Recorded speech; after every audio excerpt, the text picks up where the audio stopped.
जय जगन्नाथ। आज आम आलोचना करवा द्वितीय वर्ष कला विभाग इतिहास पाठ प्रथम अध्याय भारत इतिहास उपादान एवं तार प्रत्नतात्विक साहित्यिक वैदेशिक विवरणी अभिलेख विषय आम केमिति भारत इतिहास सृष्टि होइछि एवं भारत इतिहास सृष्टि हेबा फल आमर कौन उपकारिता सृष्टि होइछि से विषय आलोचना करवा।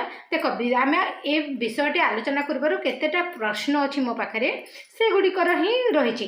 देख भारत इतिहास रचन विभिन्न उपादान गुड़िक भूमिका करवा भूमिका मूल्य गुड़िक लेख। ठीक सेमिति 2 नंबर प्रश्न आमर रहिबो भारत इतिहास रचना क्षेत्र में प्रत्नतात्विक सहित साहित्यिक उपादान यथेष्ट गुरुत्व रही आलोचना कर। ओके 2 नंबर सैला 3 नंबर प्रश्न कौन रमर वैदेशिक विवरणी और अभिलेखीय उपादान इतिहास रचना को समृद्ध करिछि आलोकपात कर। ये 3टार एवं आलोचना करवा। देख कौन रही इतिहास अतीतर सत्य घटना उपर पर्यवसित आम जाचु नहीं कहीं यह रचना अध्ययन पर मौलिक उपादान एवं मूल उत्सर भूमिका अत्यंत गुरुत्वपूर्ण रही थाए जहाँकि आमर कौन उपादान बिना इतिहास लिखन असंभव हो पाए। उपादान ही सत्य घटनार अनावरण जदि आम किसी उपादान नमती अभिलेख गुड़िक न था साहित्य गुड़िक जदि न था आम किसी बरणी गुड़ाक न था कि बही लेखि न थाते कौन जापारि जापारि न था। ठीक सेमती ग्रीस रोम भली प्राचीन भारत में विधिवत भाव इतिहास लेखा जाऊ नथिला बुझेगा। विधिवत भाव में 2टा देश लेखा जा नाला किंतु हेरोडोटस ग्रीस इतिहास जनक भित्ति प्रस्तर स्थापन करथिले। आम ग्रीस इतिहास नहीं ग्रीस इतिहास जी कि आमर हेरोडोटस आम जाचु इतिहास जनक होती आमर हेरोडोटस से प्रथम ग्रीस को जाइए एवं ग्रीस इतिहास रचनार भित्ति प्रस्तर आरंभ कर से इतिहास जनक भाव में परिचित थे है। थुसीडाइस इतिहास रचनार धारा को तथ्यनिष्ठ करी तोली नहीं आम ऑलरेडी प्रथम वर्ष जिते पढ़ी इतिहास अर्थ एवं प्रासंगिकता से भितर गुड़िक थुसीडाइस थिला हेरोडोटस थिला आम पढ़ी। ठीक सेमती रोम प्राचीन इतिहास रचन लिवी आउ टासिटस किए किए थे रोम प्राचीन इतिहास से कि मुख्य ऐतिहासिक माने आम लिवी आउ टासिटस प्रमुख स्थान अधिकार करते मन रखी था। ओके लिवी एवं टासिटस क्यों समय ऐतिहासिक रोम प्राचीन साहित्यर ऐतिहासिक। ठीक सेमती आमर रहा मात्र प्राचीन भारत में से भली गुरुत्व दि जाए नथिला आम जो भारत वर्ष किंतु से भली भाव में एत गुरुत्व दि जाऊ नथिला एवं कौन से ऐतिहासिक दृष्टिगोचर होती ना कारण प्राचीन भारत में इतिहास रचना को गुरुत्व दि जाए नथिला। पद्यधारा इतिहास घटनावली को लेखा जाऊ थिला किंतु भारत इतिहास रचना पाई आवश्यक केतेक निर्भरयोग्य उपादान उपलब्ध हुए से उपादान गुड़िक विभिन्न प्रकार विभिन्न स्थान मिली थाए जमीती कि प्राचीन जुगरू मिली थाए मध्य जुग आधुनिक जुगर इतिहास अध्ययन पर उपादान गुड़िक आवश्यकता रही। उपादान गुड़िक मुख्यतः केते 3 भाग में विभक्त कर मन रखी था जो आम प्राचीन भारत में रहा उपादान गुड़िक मध्य जुग सहित प्राचीन जुग आधुनिक जुग अध्ययन से इतिहास गुड़िक किभली चली से विषय जानापी आमको से गुड़िक 3टा भाग उपादान गुड़िक 3टा भाग में विभक्त करागला। प्रथमटी है प्रत्नतात्विक उपादान, द्वितीयटी है साहित्यिक उपादान, तृतीयटी है अभिलेखागारीय उपादान। ठीक से नेक्स्ट आम देखा प्रत्नतात्विक उपादान विषय। ओके मन रखी था प्रत्नतात्विक उपादान गुड़िक मोस्ट इंपोर्टाट क्वेश्चन गुड़ाक आसी था एग्जाम रे। ओके तो ताहले देख आक्षरिक अर्थ यह प्रत्नतात्विक अवशेष अध्ययन को बुझा जाए जितेबाला मुझे तुम मानू इतिहास रचनार विभिन्न उपादान गुड़िक आम उपादान गुड़िक 3टा भाग में विभक्त कला बोलिकी कहला। प्रथमटी है कौन प्रत्नतात्विक उपादान, द्वितीयटी है साहित्यिक उपादान, तृतीयटी है आमर अभिलेखीय उपादान। 3टा उपादान ऑलरेडी आम जानना।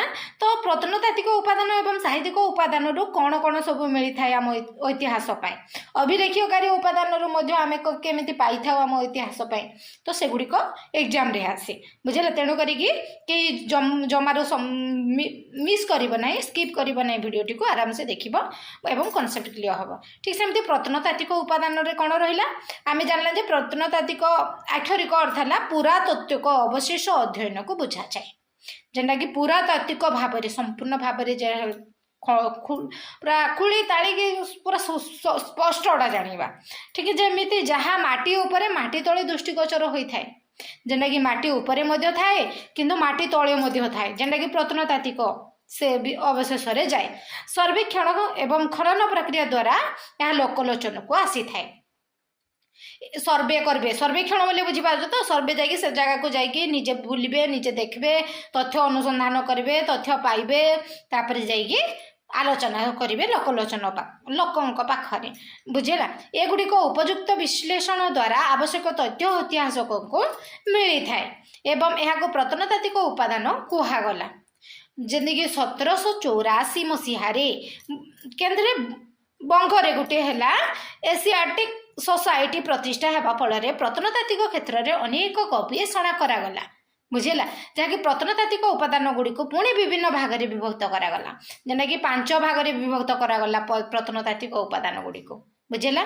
तो कौन कौन रहा, प्रथमटी रहा अभिलेख, द्वितीयटी रहा मुद्रा, तृतीयटी रहा कीर्तिस्तंभ, चतुर्थटी रहा कला आउ कला बा स्थापित चतुर्थ पड़गला, पंचम है प्रत्नतात्विक खनन। मुझे अलरेडी बुझे देती तुम मैंने बुझीगल। तो ठीक सेमती आम प्रत्नतात्विक जो 5 भाग में विभक्त करागला, प्रथमटी आम थी कौन अभिलेख थिला नहीं, अभिलेख विषय में ताहले आलोचना करवा। अभिलेख कहले कौन बुझू, प्रथम देखा अभिलेख कहले प्रथम स्तर स्तंभ, मंदिर कांथ, गुंफा, ताम्र फलक विभिन्न प्राचीन लिपि लेखा जाउथबा विषय को बुझागला। यार अध्ययन को पूरा जेना कि पूरा लेख तत्व कहगला। ताको अभिलेख को अध्ययन को जी अध्ययन कला ताको पूरा लेख तत्व बोलिकी कहले। अभिलेख रे अतीत घटना मान प्रतिफलित है, सहित राजा मानकर वंशावली, परिचय, तथ्य, शासन काल, राज्यजय, शासन व्यवस्था, धर्मनीति तथा समसामयिक सामाजिक अर्थनैतिक अवस्था उपरे अभिलेख मान आलोकपात रही बुझेगा। अभिलेख गुड़ी को उपादान भाव में ग्रहण करने समय साधारणतः 3 गोटी दिग उपर दृष्टि दि जाए। आम जो अभिलेख गुड़ी को उपादान भाव में जो इतिहास उपादान भाव में जो करवा 3टी दिग उपर बेसिक गुरुत्व देले से गुड़िक कौन है मिलता स्थान उपर गुरुत्व देवा, सहित उल्लेख मिलता स्थान उपर जमी गुरुत्व देवे, उल्लेखित तथ्यर अध्ययन करवा, यार व्याख्या करवा। ए 3टा को निहाती इम्पोर्टाट भाव में से दृष्टि दियंती। विभिन्न समय अभिलेख गुड़िक विभिन्न भाषा लेखा जाउथबार मध्य जना जाए बुझेगा, जनागला। ता सहित असंख्य समय अभिलेख गुड़िक मुख्यतः ब्राह्मी लिपि रे लेखा जाउथिले हैं। केतेक अभिलेख रे कोन रहला खरस्ती लिपि, ग्रीक, आरबीय लिपिर व्यवहार मध्य देखिबा को मिले। ए गुड़िक रे कौन रहा प्राकृत भाषा व्यवहार करा जायथिला। द्वितीय शताब्दी ठारू अभिलेख गुड़िक संस्कृत भाषार व्यवहार मध्य देखा मिलता। ता सहित हरप्पा सभ्यता आसला। आम ही लिपि मान जाचु ना नहीं, ही हरप्पा सभ्यतार मिलता कौन मोहर मानकर किछि लेखा दृष्टिगोचर हुए, जहाँ एपर्यंत सठिक रूपे पाठ करा जाय पारि नाही। जो मोहर गुड़िक एपर्यंत किछि पाठ करा जाय नाही पारि। प्राचीन भारतर इतिहास अध्ययन पई अभिलेख बर्णित तथ्य गुरुत्वपूर्ण रही थाए। एबे बुझीगला। ता सहित आउ कौन कौन रहा अभिलेख गुड़िक प्रशस्ति मानक राजा मानक गुणगान करागला। ता सहित यार मुख्य उदाहरण होची प्रयोग प्रशस्ति, जमिति गुणगान सहित राजवंश वंश परिचय रहिला, शासन राजकय विषय से सूचना दिगला तेनी तेणु करके कहगला प्रयोग प्रशस्ति बोली कहगला। यह समुद्रगुप्त युद्ध हो, शांति व्यापार मंत्री हो, ता सहित संधि विग्रहिक हरिसेन पृष्ठपोषकता लेखागला। आम जो अच्छे जो प्रशस्ति मानकर राजा मान गुणगान अभिलेख गुड़िक कौन रहा राज्य से समय राज्य काल लेखागला। जमती कि आमर रहा समुद्रगुप्त सिंहासन आहरण, राजजय, धर्मनीति विषय अनेक तथ्य रहा बुझेगा। ता सहित नासिक अभिलेख बोली रहा गोटे, हाथीगुंफा अभिलेख आम जाने हाथीगुंफा देखीचु भुवनेश्वर। ता सहित ऐहल अभिलेख यही श्रेणी अंतर्भुक्त। अनेक अभिलेख रे धर्म विषय वर्णना करा जायछि। असंख्य अनेक अभिलेख तांको प्रणीत धर्म उपरे आधारित अन्य केतेक अभिलेख गुड़िकर शासन व्यवस्था विषय में वर्णना करागला। भुवनेश्वर निकटस्थ आमर धौली और गंजाम जिलार जौगड़ देख धौली धौली कौट केन जगार अच्छी धौली धौली धौली आमर भुवनेश्वर अच्छी एवं धौलीगिरीटा ता सहित जौगड़ अभिलेख आम अच्छी गंजाम मन रखी था मोस्ट इंपोर्टेंट क्वेश्चन से अशोक शासन नीति विषय में सूचना दी जाए बुझेगा कौन है प्राचीन भारतर अभिलेख मध्य ताम्रफलक मानकर भूमिदान विषय कहुई अभिलेख भूमिदान अभिलेख भूमिकार परिमाण एवं राज्य राजा मानकर नाम समय कथा रही है अर्थनैतिक अवस्था प्रतिफलित होता है ओडिशा रे एही प्रकार अभिलेख बहुल भाव में देखा मिलता है जमी शैलदेव भव भौमकर समवंशी गंग सूर्यवंशर राजा मानकर इतिहास मुख्यतः भूमिका अवलंबन करि सहित कौन मंदिर जदि आम बुझेबा ताहले किछि प्रॉब्लम होना आराम से लिखिपर बहुत इजी अच्छी मंदिर मंदिर निर्दिष्ट मंदिर मानकर तथ्य मिलता है मंदिर तैयारी होगा सेवा पूजा संबंधी व्यवस्था विषय में सूचना मिलता है सेगुड़ी यथार्थरे कहवाक गले अभिलेख इतिहासर लिखन रे मुख्य सहायक होता है। नेक्स्ट आसला आमर 2 नंबर आम मुद्रा मुद्रा रे कौन रहा मुद्रा रे प्राचीन भारतर इतिहास जानापी मुद्रार अध्ययन जरूरी केन समय क्यों मुद्रा प्रचलित थिला बुझेला देख यह सामाजिक ता सहित राजनीतिक अर्थनैतिक अवस्था उपर आलोकपात करे विभिन्न समय रे राजा माने नाना प्रकार मुद्रा प्रचलन करथिले जेंदिके छापा मुद्रा युक्त मुद्रा भारतर प्राचीनतम मुद्रार नाम गोटे कौन छापा युक्त मुद्रा एथिरे केतेक चित्र चिन्ह देखा मिले ख्रीष्टपूर्व 4th शताब्दी रे एही मुद्रा प्रचलन थिला जो छापायुक्त मुद्रा केबे प्रचलन थिला ख्रीष्टपूर्व 4th शताब्दी रे प्रचलन थिला कालक्रम में इंडो ग्रीक शासन अध्ययन पई केवल मुद्रा को प्रमुख उपादान भाव ग्रहण करा जायथिला ता सहित भारत अनेक रमीय मुद्रा मिली आम जाचु जहाँकि भारत रम मध्य थिबा व्यवसाय वाणिज्यर सूचना दे पारे गौत जुगर नाना प्रकार मुद्रा इतिहास अनेक दिगरे उन्मोचन करिछि। प्रथम चंद्रगुप्त समय रे राजरानी मुद्रा प्रचलन थिला एवं एथिरे राजा प्रथम चंद्रगुप्त एवं तांको रानी कुमार देवी छवि रही। समुद्रगुप्त मुद्रा रे कौन है वीणा वादनर चित्र अश्वमेध यज्ञ व्याघ्र को पुरावित करने छवि रही।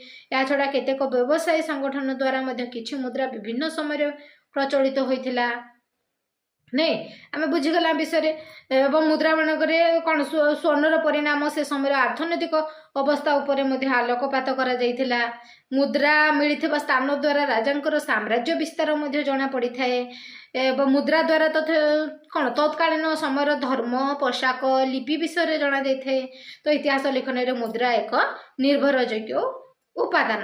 ठीक सेमती कीर्तिस्तंभ गुड़िक जमी अशोक स्तंभ रही से स्तंभ गुड़ाक जदि आम अध्ययन करवा जाना से आमर प्रत्नतात्विक रे जीव नहीं उपादान रे जीव विभिन्न वंशर राजा माने सेमानकर ऐतिहासिक कीर्तिस्तंभ मानकर स्थापन कर अशोक समय कीर्तिस्तंभ मानक मध्य कौन सारनाथ कीर्तिस्तंभ शीर्ष भाग अमर जातीय चिन्ह मध्य जुगरे कीर्तिस्तंभ गुड़िक मध्य रही आमर चित्तौर कीर्तिस्तंभ दिल्लीर कुतुब मीनार ता सहित देवगिरीर गंधमान प्रभृति उल्लेखযোग्य। यही कीर्तिस्तंभ द्वारा प्राचीन धर्म सामाजिक जीवन एवं स्थापत्य विषय में जना था। नेक्स्ट आसला आम कला और स्थापत्य मोस्ट इंपोर्टेंट देख इतिहास सहित कला स्थापत्य अंगिक भाव जड़ित जितेबाला हरप्पा सभ्यतार नगर गठन प्रणाली से गृह निर्माण शैली सहित आम मोहेंजोदारो पढ़ीचु से मोहेंजोदारो बृहत स्नानागार इतिहास द्वारा से सामाजिक जीवन अध्ययन संभव होइछि।